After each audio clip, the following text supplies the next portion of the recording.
morning, gentlemen. I hope things are good with you, and I hope that your lockdown has been going well in this gorgeous weather. We may, however, see a change.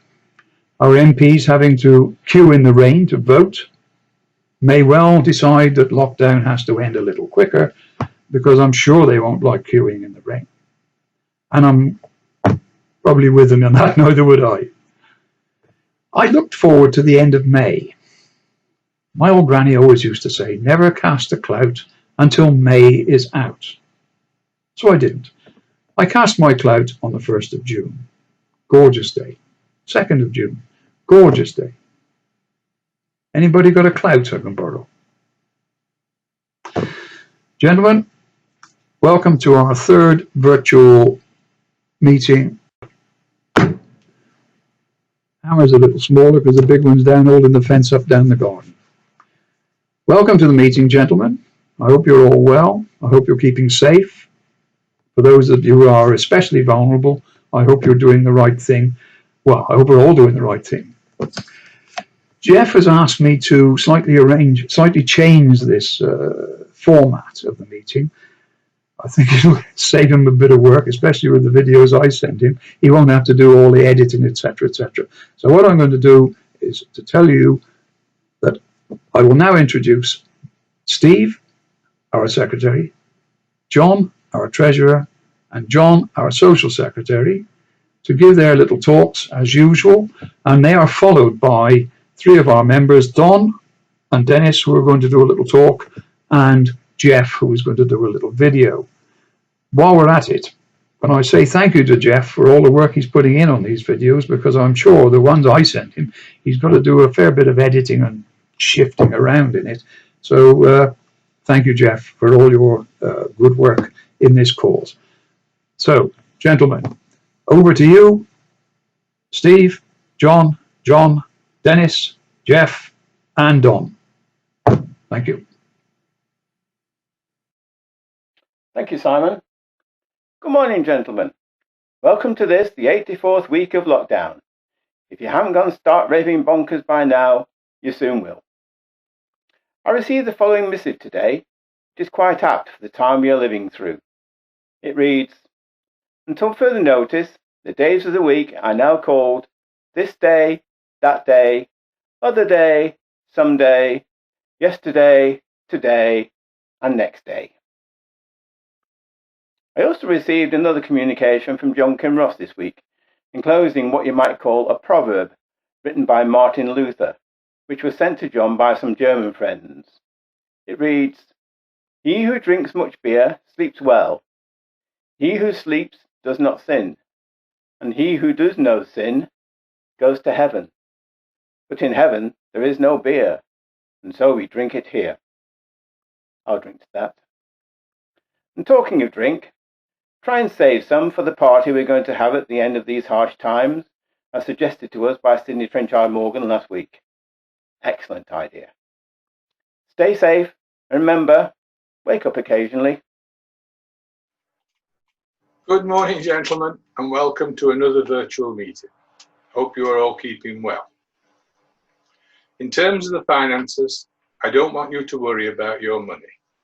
It's perfectly safe because I have it here with me in Jamaica. It's wonderful here on the sunny beaches. So, while we're here, let's have a quick tour of the island. In Montego Bay, you have even more sunny beaches. You can even go horse riding in the sea, should you wish. At Ocos Rios, you have a wonderful bay where all the cruise ships land. And just a short distance away from there are the Duns River Falls, with some beautiful flowers and plants and butterflies, as well as the falls, which look spectacular.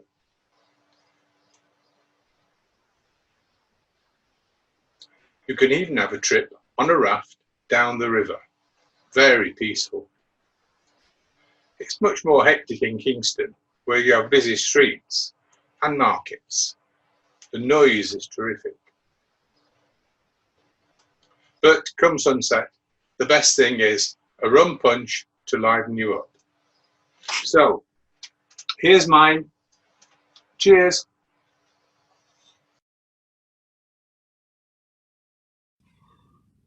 Good morning, fellow Peruvians. I had hoped to be telling you this morning that we would be restarting our meetings and talks at the beginning of July with a talk by me on the River Severn. However, in the current circumstances, I think it's very unlikely that we will be restarting our meetings properly until the beginning of September. Accordingly, I have cancelled the outside speakers, but should things change, then I'm sure that we can call upon local members and speakers to put a programme together at short notice. So for the moment, we will be continuing with our virtual meetings, certainly into August. So thank you, chaps. That's all I can really tell you at the moment. Keep safe. Goodbye.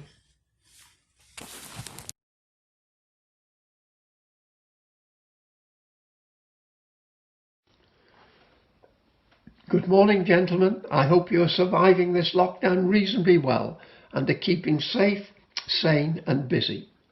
My diary is so empty I get snow blindness looking at it, and my brain is suffering from viral fog. I can't remember what day of the week it is. I can't even remember what I had for breakfast. However, my longer term memory is reasonably okay. I can even remember the times when I wore a tie to Probus. Hang on, excuse me a minute. Now that I'm all tied up, I hope I meet with your approval. Although I can't see you, I believe many of you are browned off with the current virus situation. But maybe it's because you've spent too much time in the garden in the sunshine. For this presentation, I want you to cast your minds back to the good old days when 35mm slide projectors were used. And this presentation will cover old advertisements, a Probus trip and some orchids. I hope you enjoy it and have a good day. Meet our projectionist, Sabrina. She certainly projects her personality. However, if a slide sticks in the projector, her assets might get in the way and she will require help to sort out the problem. I suggest the president is the person to help. I hope that's okay with you, Simon. This one is interesting. Feed the good lady vitamins and she will thrive on cooking, cleaning and dusting, and will not even have a headache at bedtime. If you want brownie points at Christmas, buy your wife a new Hoover. When I suggested to my wife she could have a new Hoover for Christmas, she said, "Oh, how wonderful," and that she would buy me a new dishwasher. Our compromise was I gave her a scarf and she gave me a pair of socks. This is a great advert, for if you drink Smirnoff vodka, anything is possible. After a couple of drinks, this young lady burned her bra. Now I realise why my girlfriends did not touch the drink. This lady liked vodka so much that after a couple of drinks she burned her bra, but she did not find this an uplifting experience. Nice bit of kit though. My first car was an Austin Big 7. It was 23 years old and absolutely clapped out when I bought it. But what this advert doesn't tell you was that this model had cable brakes that were so poor that should an emergency situation occurred, you were guaranteed a bowel movement. This advertisement concentrates on the advantages of vital statistics. The lady is really a politician who follows the bikini system of statistics. She talks at great length about the overall picture, but misses out on the vital parts.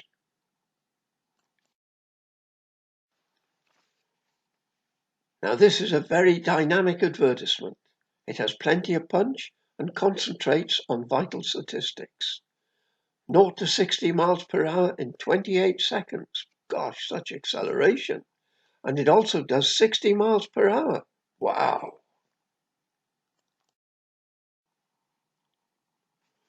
Now for a change of subject. In May 2013, this intrepid group of Probus members and friends travelled by coach from Hereford to Brussels for a holiday to sample foreign beers, culinary delights, and generally to have a great time.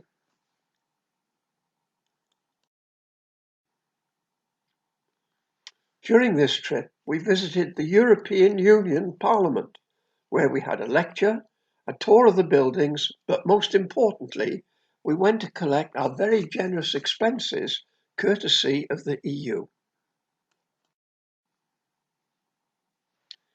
Our free time in Brussels was spent visiting chocolate shops and studying the architecture of this beautiful city. Unfortunately, it proved to be a very damp experience as it poured with rain all day. Having got cold, wet and miserable, it was time to warm up, so what better than to find a local bar and to sample a Leffy brown beer, which was delicious. However, after a couple of pints, I needed the loo.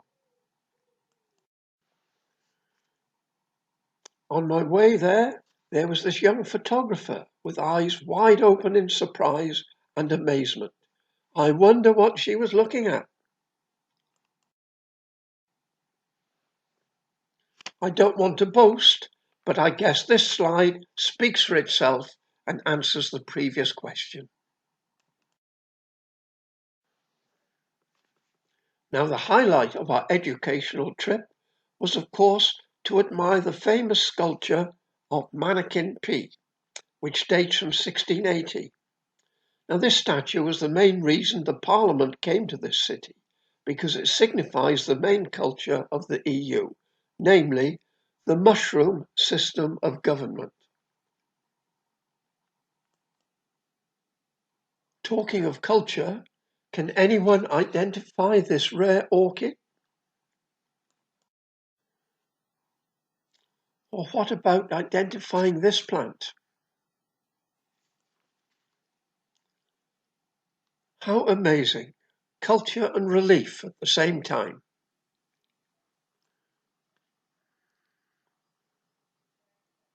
This arrangement will enable you to not only keep safe, but to keep your social distance. If at the end of 2020, the EU bureaucrats don't play ball and Brexit doesn't happen, then Boris will have to mannequin P on them. Finally, gentlemen, if we are to control this virus and to beat it, you must always follow government advice, and in particular, not to have any afternoon naps, as it is important that you always keep alert.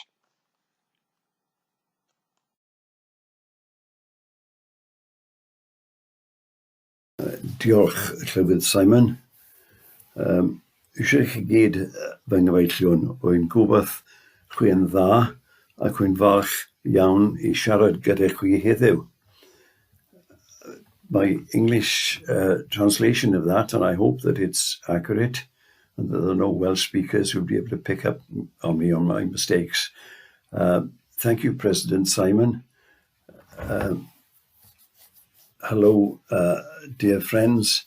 I trust that you're all well, and I'm pleased to be able to speak to you today.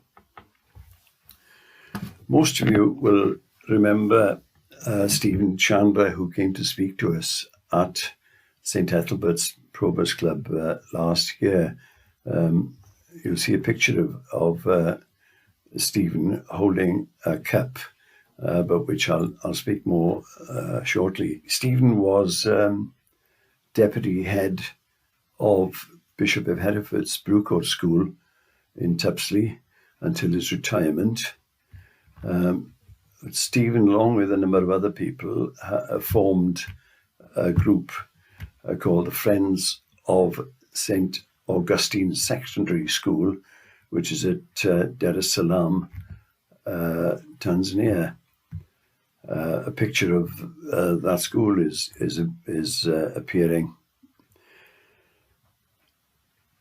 When Stephen came to talk to us about the school, he told us that it was a fee-paying school, and that it cost the families of the pupils about £100 a year each to send their children to the school. £100 a year is an enormous amount of money for those people, but clearly their wish for their children to have an education was such that they scraped together for them to get there. The cup that Stephen was holding in the photograph was one that Ron Rossi gave to Stephen to take to the school, and they very much valued that school, and I think that they used it as the prize for the winning house in the school that won the most points for sport and presumably educational exercises, and it was presented to that winning house at the end of the year. Stephen was going out to Dar es Salaam earlier in the year before the pandemic fell upon us, and it occurred to me that I had an old laptop which was surplus to my requirements at home, and I asked Stephen whether he felt that the school might be able to make use of it.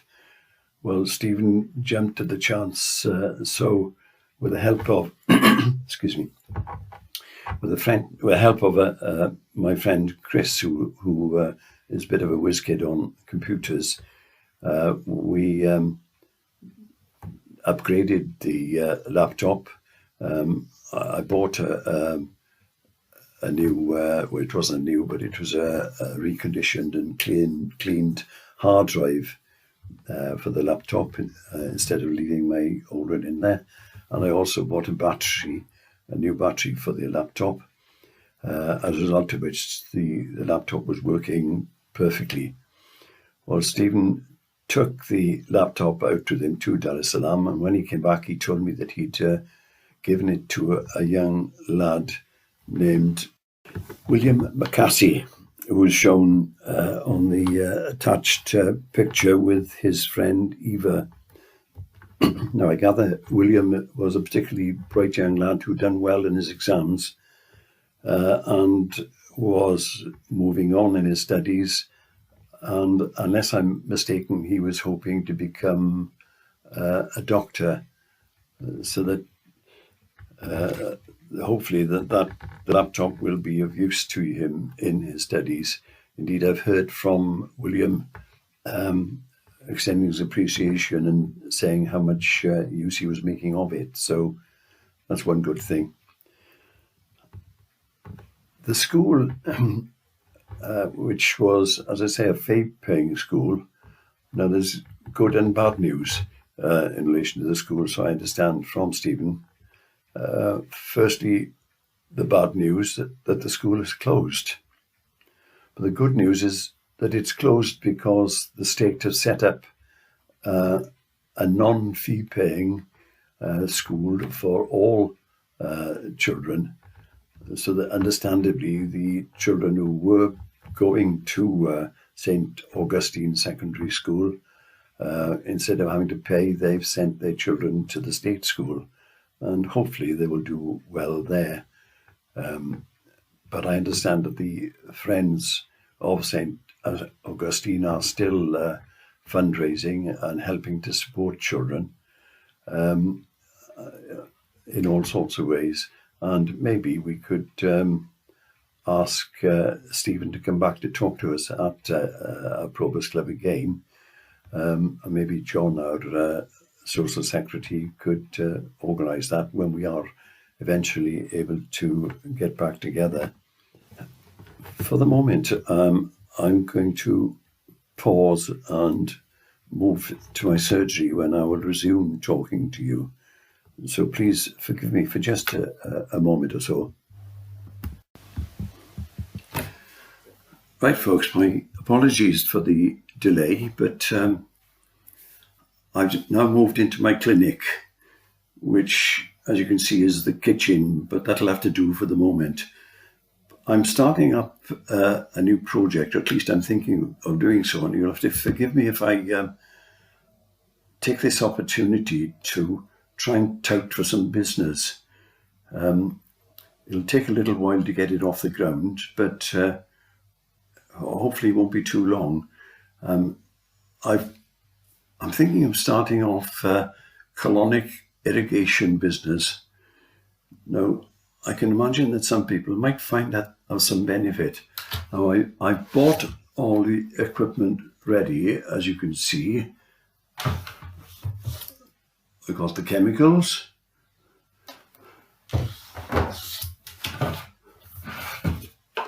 I got the pressure washer.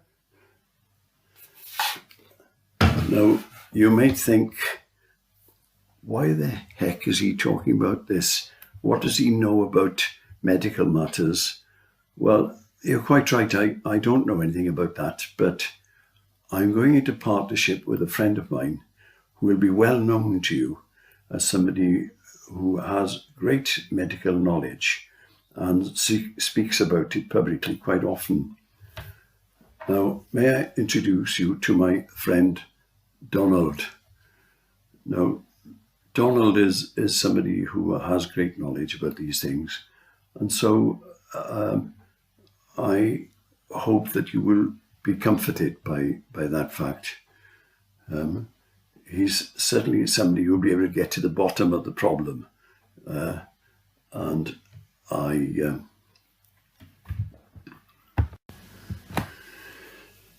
hope that it won't be too long before we can get started. Anyway, I apologise for this sick joke, but hopefully it'll brought a bit of colour to your cheeks, so to speak. Bye for now.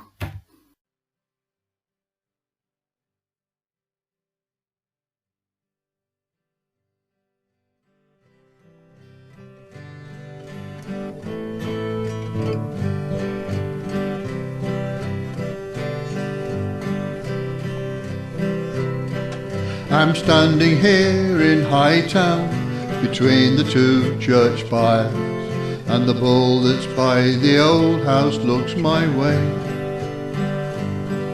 Near the soldier sitting on his seat, he's made from poppies and wires, as the clock on the market house chimes the time of day. At the other end of Hightown, a story can be found of how Owen Tudor met his fate. Etched into a stone that's set into the ground near the road that leads to Widemarsh Gate. Hereford, the city of St. Ethelbert the King, the city on the Wye where the three choirs sing. In a county of heritage, a county of farms, rewarded for its faithfulness, marked on the city's arms.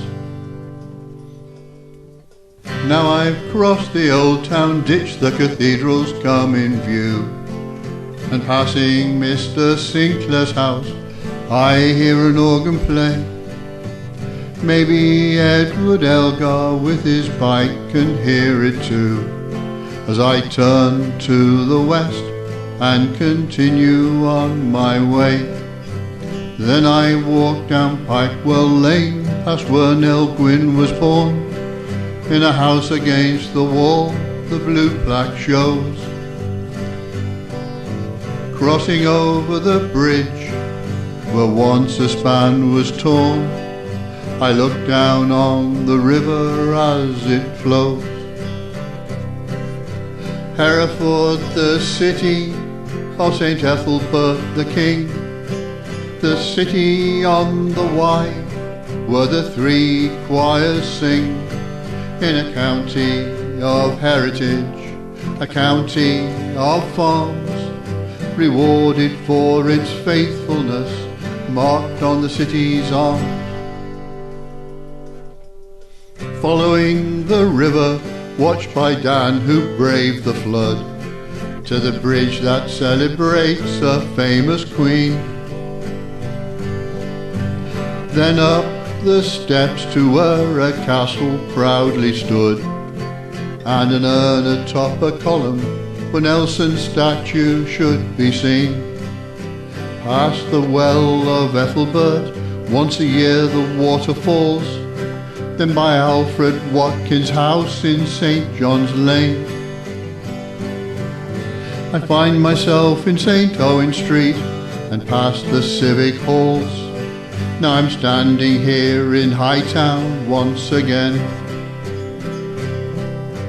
Hereford, the city of St. Ethelbert the King, the city on the Wye where the three choirs sing, in a county of heritage, a county of farms, rewarded for its faithfulness, marked on the city's arms.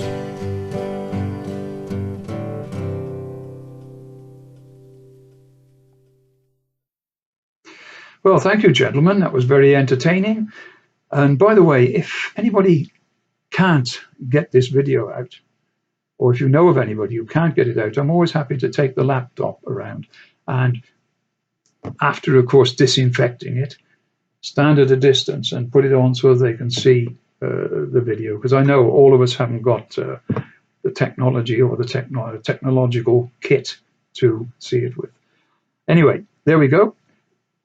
Sadly, end of our third meeting. Jeff has got the fourth meeting well in hand. Hopefully, we won't need it. Very much more hopefully, we won't need the fifth one. But for now, keep safe, keep well, and I bring this third meeting of the Hereford St. Ethelbert's PROBUS Club to an end with my clap devices, now redundant on a Thursday night. Val's pleased with that because I've broken one spoon and dented the colander. So here we go. Meeting closed, gentlemen.